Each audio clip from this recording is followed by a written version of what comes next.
Good afternoon. Welcome, everyone. Bonjour tout le monde. 2 months ago, I was at a rink in Edmonton where I'd learned to play hockey. And that's about as far as you can get from the grandeur of Rideau Hall. And I was there because I was putting up my hand to run for the leadership of the Liberal Party of Canada. And I was doing that because I knew our country needed to take action. We needed to act to fix our economy. We needed to act to fight the Americans. We needed to act to deal with Donald Trump's tariffs. Il y a 9 jours, notre nouveau gouvernement a prêté serment et nous sommes immédiatement passés à l'action. Cette semaine, nous avons conclu un nouvel accord portant sur la défense nationale avec l'Australie pour protéger le Canada. Nous avons renforcé nos relations en matière de sécurité avec la France et le Royaume-Uni pour protéger les Canadiens et les Canadiennes. Nous avons lancé des discussions sur de nouveaux accords commerciaux avec l'Union européenne pour aider davantage les entreprises canadiennes. We eliminated the tax on carbon for consumers, for small businesses, and for farmers to end the division that it was creating amongst Canadians. Because we are stronger together. We reversed the increase in the capital gains tax so that builders are encouraged to take risks and be rewarded when they succeed. When I met with the premiers in Ottawa on Friday, we agreed to eliminate barriers to trade and mobility inside our country. And the federal government is leading by committing to legislate the end of all federal barriers to interprovincial trade by July 1st. Together, we will push to create one Canadian economy by Canada Day, because we are stronger together. This past week, we acted to protect workers, using the proceeds of our retaliatory tariffs against America's unjustified trade actions. We acted to unlock major infrastructure projects and get them moving rapidly, including clean and conventional energy, critical minerals, and new trade corridors with reliable trading partners. We acted to create new supports for farmers and businesses during this trade war. We expanded dental care for millions of more Canadians. And we took all of these actions and more to create the foundation to build a stronger Canada. There is so much more to do to secure Canada, to invest in Canada, to build Canada, to unite Canada. That's why I'm asking for a strong, positive mandate from my fellow Canadians. I've just requested that the Governor-General dissolve Parliament and call an election for April 28th. And she has agreed. We are facing the most significant crisis of our lifetimes because of President Trump's unjustified trade actions and his threats to our sovereignty. Our response must be to build a strong economy and a more secure Canada. President Trump claims that Canada isn't a real country. He wants to break us so America can own us. We will not let that happen. We're over the shock of the betrayal, but we should never forget the lessons. We have to look out for ourselves. We have to look out for each other. Nous savons que nous devons veiller les unes sur les autres. Nous ne pouvons pas contrôler le président américain, mais nous pouvons contrôler notre destin. Nous sommes maîtres chez nous. We can control our destiny. We can have a new Canada built by us, for us. We can give ourselves more than any foreign government can take away. And the best way we can deal with this crisis is to build our strength here at home and help people who will be hit hardest by these tariffs. That's the right thing to do. That's the fair thing to do. That's the Canadian thing to do. That's what makes us strong. As part of that strategy, today I'm proposing a middle-class tax cut to help all working Canadians get ahead. We will cut the lowest income tax bracket by 1 percentage point for a middle-class tax cut that will benefit a two-income family by up to $825 a year. Aujourd'hui, je propose de réduire les impôts pour la classe moyenne pour aider tous les travailleurs canadiens. Nous réduirons d'un point de pourcentage la tranche d'imposition la plus basse. Cette réduction d'impôts pour la classe moyenne permettra de redonner $825 à une famille à deux revenus. I'm asking Canadians for a strong, positive mandate to deal with President Trump and to build a new Canadian economy that works for everyone. Because I know we need change. Big change. Positive change. You see, my generation was fortunate. For us, there were more opportunities and life was more affordable. You had to work hard, but you could get ahead. That was the bargain. But for the generations that have followed, they're working just as hard or even harder than we did. But they're struggling to pay the rent, to put groceries on the table, and to save for their kids' educations. J'ai passé toute ma carrière à comprendre comment le monde fonctionne et comment il pourrait être amélioré pour nous permettre d'en tirer le maximum. C'est ça qui a été notre priorité ces 9 derniers jours. Et ça restera toujours la priorité de notre nouveau gouvernement. Le défi est de taille, mais je veux que les Canadiens et les Canadiennes comprennent que nous avons tout ce dont nous avons besoin pour réussir ici au Canada. Si nous avons le bon plan et si nous travaillons ensemble. Parce que bâtir un Canada fort, ça prend tout le monde. Et il faudra faire preuve de leadership. It's easy to be negative about everything when you've never fixed anything. It's easy to be negative about everything when you've never built anything, when you've never had to make a payroll. But negative slogans aren't solutions. Anger isn't action. Division isn't strength. Negativity won't win a trade war. Negativity won't pay the rent or the mortgage. Negativity won't bring down the price of groceries. And negativity won't make Canada strong. Nous avons vu où la négativité et la division ont mené les États-Unis.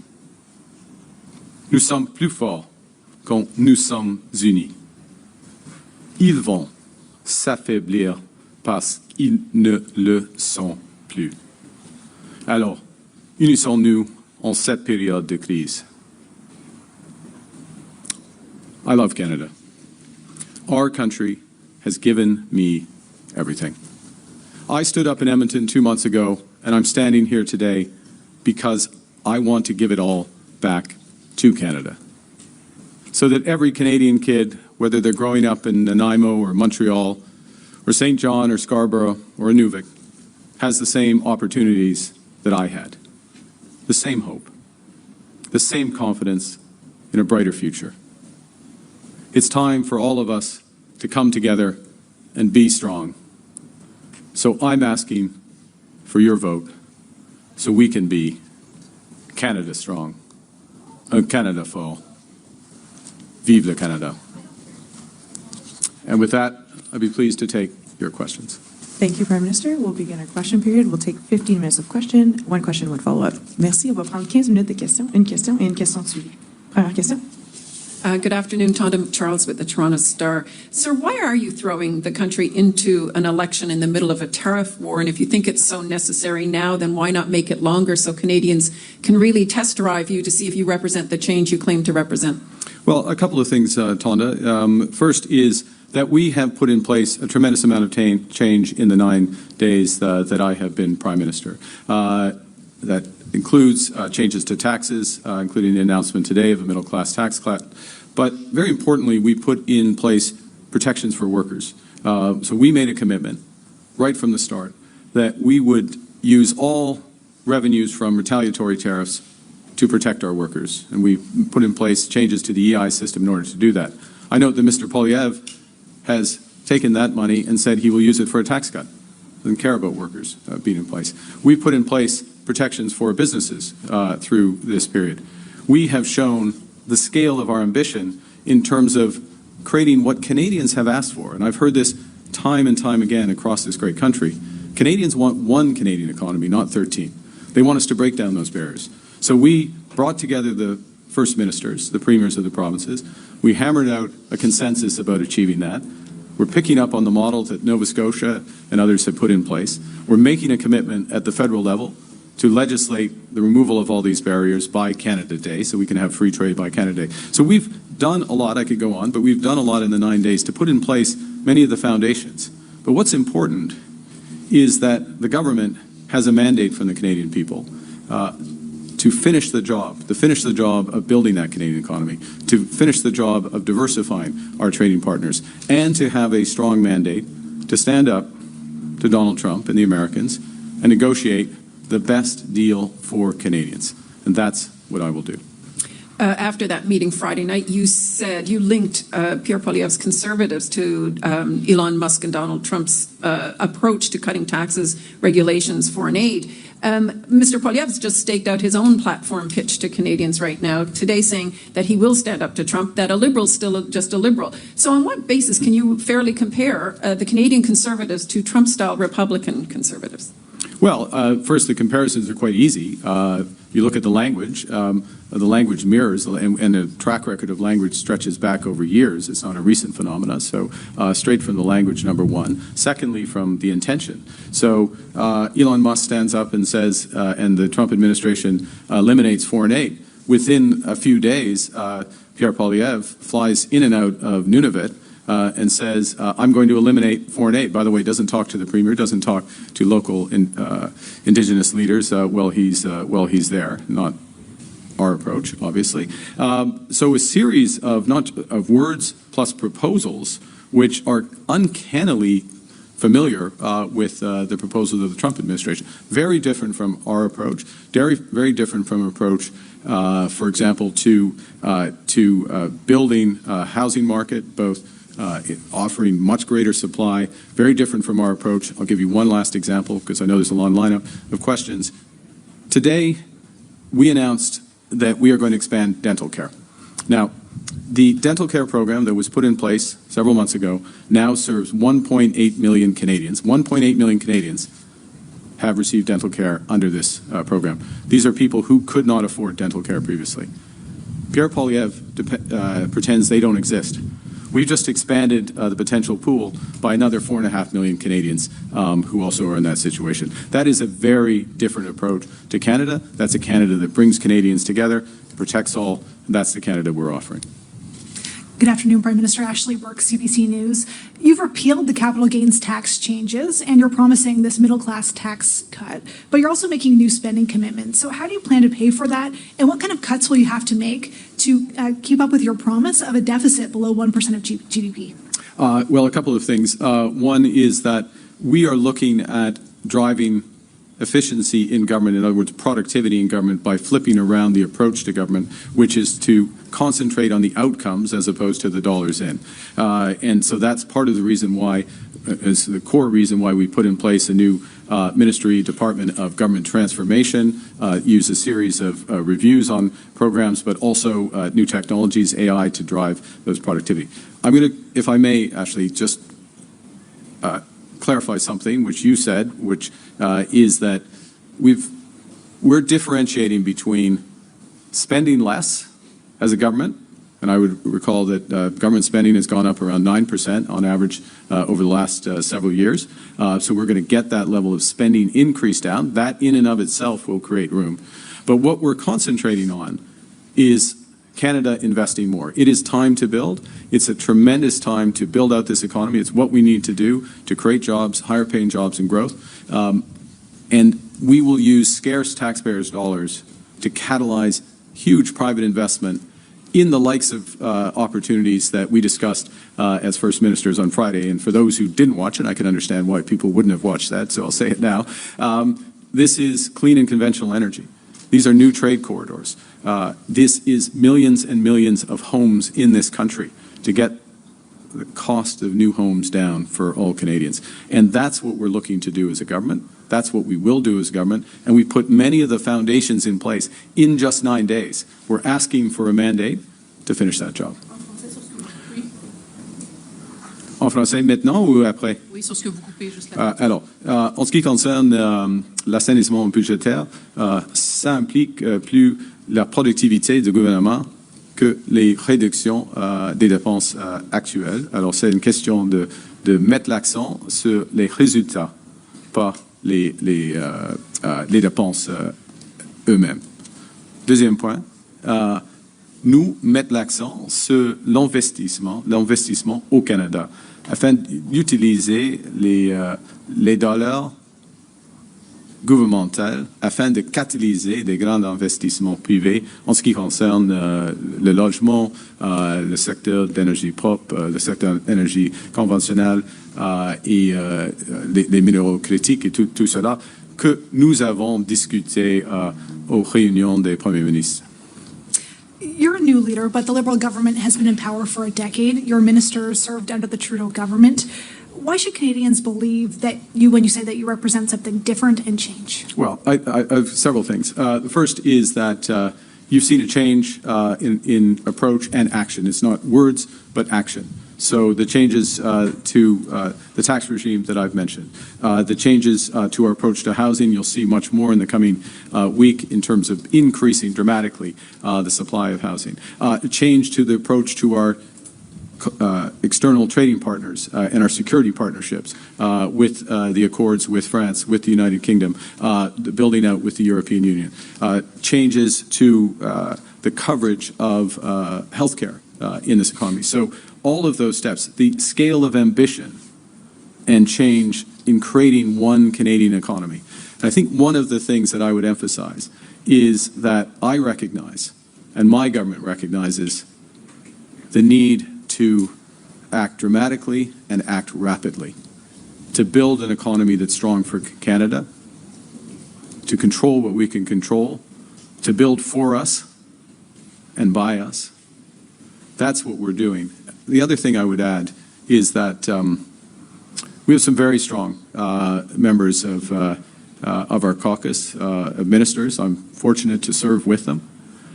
We are recruiting some exceptionally strong candidates across this country. Some have been announced. Many more will be announced in the coming days. This is a renewed government, and the proof is in the action, and the action has been considerable. Thank you. Good afternoon, Mr. Carney. Christopher Nardi from the National Post. So Alberta Premier Danielle Smith recently said that she had asked the United States administration to pause their tariffs during the federal election because they were benefiting Liberals in the polls and hurting Conservatives under Pierre Poilievre. What is your response to those comments, and will you be able to work with the Premier in light of that revelation? Well, my responsibility is to work with all Canadians, with all stakeholders, certainly with the premiers, with national Indigenous organizations, with Labour, with other stakeholders, with everyone. So that's my responsibility. I take that seriously. I was pleased that at the First Minister's meeting we had unanimous consent on our communique, on our objectives. We have to follow through with action for that. With respect to the Premier's comments, I take note of her alignment of Mr. Poilievre with Mr. Trump, and would note that that's one of the decisions that Canadians will have to make, whether they want a government that is unifying, that's standing up for Canada, and is taking focused action to build a better economy, or they want division and Americanism. And that's what Mr. Poilievre seems to be offering, and just endorsed by the Premier of Alberta. In French, on Ms. Smith, please. En ce qui... Oh, mon Dieu. OK. C'est beaucoup. Alors, première chose, étant Premier ministre, je travaille avec tous les groupes, les premiers ministres, puis les chefs autochtones, les syndicats, les ouvriers, tout cela, les sociétés, bien sûr. OK? Ça c'est mon job et je le fais. Et il y a un exemple avec le consensus que nous avons agréé vendredi dernier aux réunions des premiers ministres. D'autres points. Il semble que Madame la Première ministre d'Alberta dise que, en effet, M. Poilievre et M. Trump sont les mêmes. Ça, c'est le choix pour les Canadiens. Les Canadiens, une Trump canadien ou un gouvernement qui unit notre pays, qui met l'accent sur l'action afin d'avoir une économie forte qui travaille pour tous les Canadiens et Canadiens. Pas facile, hein, faire le saut français. Ouais, c'est un service de traduction ici, comme Premier ministre. Alors, vas-y. During the leadership campaign, you promised to, quote, cap immigration until it reached sustainable pre-pandemic levels. Yeah. Pre-pandemic immigration levels were rising. So will you be lowering, maintaining, or increasing current immigration levels? Yeah, this is an important question. So the way I would characterize the situation is that post-COVID, there was a surge in immigration, both in temporary foreign workers, in foreign students, as well as permanent immigration, and we have not lived up have not lived up to the bargain with those people. There's not adequate housing. Not everyone who came here for an education was getting an education that they would expect. And a consequence of that, many other aspects, but a consequence of that is the new caps that have been put in place on much lower levels of immigration, including temporary foreign workers, including foreign students. And those caps, or something similar to those levels, in my judgment, need to remain in place until we've expanded housing. We've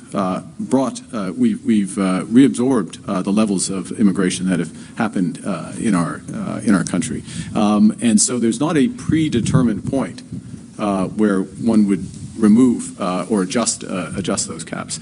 Si je peux dire, parce que chaque question est en anglais et en français, si je peux dire en ce qui concerne au Québec. Un aspect d'immigration au Québec, c'est une question d'intégration des immigrants à la société québécoise.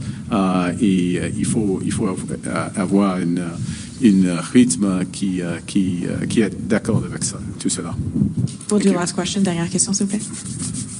Judy Tran with CTV News. C'est pas chaud aujourd'hui, hein?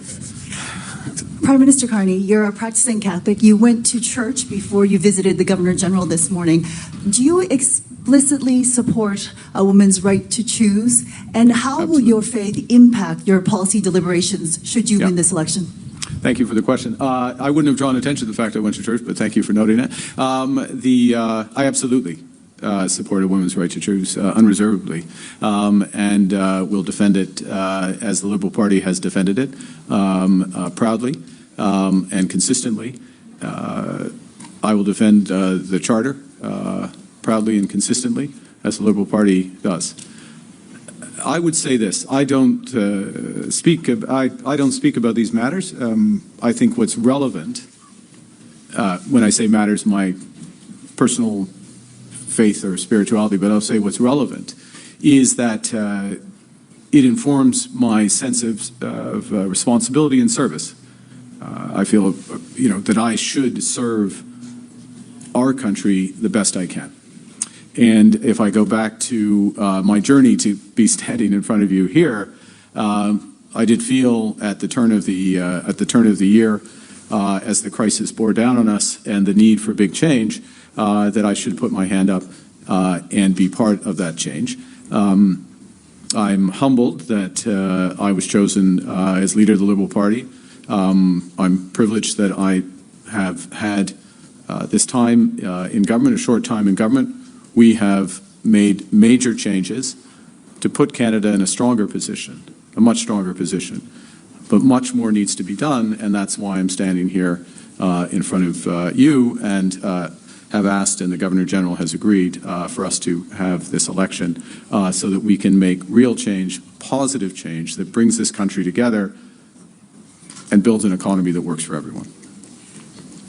Why did you choose to run in the riding of Nepean, and what was involved in your decision in terms of also the fact that Mr. Chandra Arya, who has represented this riding for quite some time as a Liberal, what is the situation involving him being disqualified from running in this race? And do you live in this riding? So several things there in your question. First, the decision of candidates selection or candidate approval, we have within the Liberal Party a committee called the Green Light Committee, which takes into account various information about candidates, does basic candidate due diligence, if I can put it that way. Mr. Arya, so I'm not a member of that committee. They take their decisions. Mr. Arya, as you know, was disqualified from the leadership race for the Liberal Party because of certain factors. That informed the decision, is my understanding, of the Green Light Committee to recommend that he be disqualified as a candidate in Nepean. Now, from my perspective, I've been a resident in the Ottawa area for almost 20 years, with the exception, of course, when I was quite obviously a resident in London when I was governor of the Bank of England, but apart from the time when I was governor there, I've been resident in Ottawa. I know Nepean well. I was best man to Peter Chiarelli, grew up in Nepean, so from Barrhaven to Bell's Corners and in between, it's an area I know well. And in many respects, it's representative of many of the aspects, not all the aspects, but many of the aspects of this country. Median incomes around probably $50,000, $55,000, so a little less than the national average, but in there. Very diverse. Both the opportunities and the challenges that we face as a country, and those are challenges that I'm looking to address. That's why I put my hand up. That's why I'm here as Prime Minister. That's what I'm eager to move forward with my Liberal colleagues on. And this is the positive vision that we're putting forward for the people of Nepean, the people of Ottawa, the people of Ontario, the people of Canada. Thank you very much. En français, monsieur, sur monsieur Arya, puis est-ce qu'on peut avoir une question en français aussi après, si c'est possible? D'accord. OK. Il y a deux requêtes. En ce qui concerne M. Arya, il y a un processus dans le Parti libéral pour chaque candidat qui s'appelle le feu vert, un comité, le feu vert. Et il y a des considérations que la communauté à prendre en mesure afin de prendre une décision. En ce qui concerne Nepean, je peux arrêter là afin d'avoir l'autre question finale en français, madame? OK, d'accord. Oui, bonjour, Monsieur Carney, Sandrine Vieira avec le journal Le Devoir. Ma première question et ensuite un suivi si c'est possible. Vous dites que vous voulez rendre la fonction publique plus efficace, mais pouvez-vous nous donner un ou deux exemples de programmes que vous comptez couper? Non, il y a d'autres choses. Il y a deux choses. Par exemple, si on a un programme afin d'accélérer l'investissement dans le logement, il y a une question pour chaque dollar du gouvernemental, combien de dollars du secteur privé va être investi? Alors, c'est une question de productivité, pas de couper.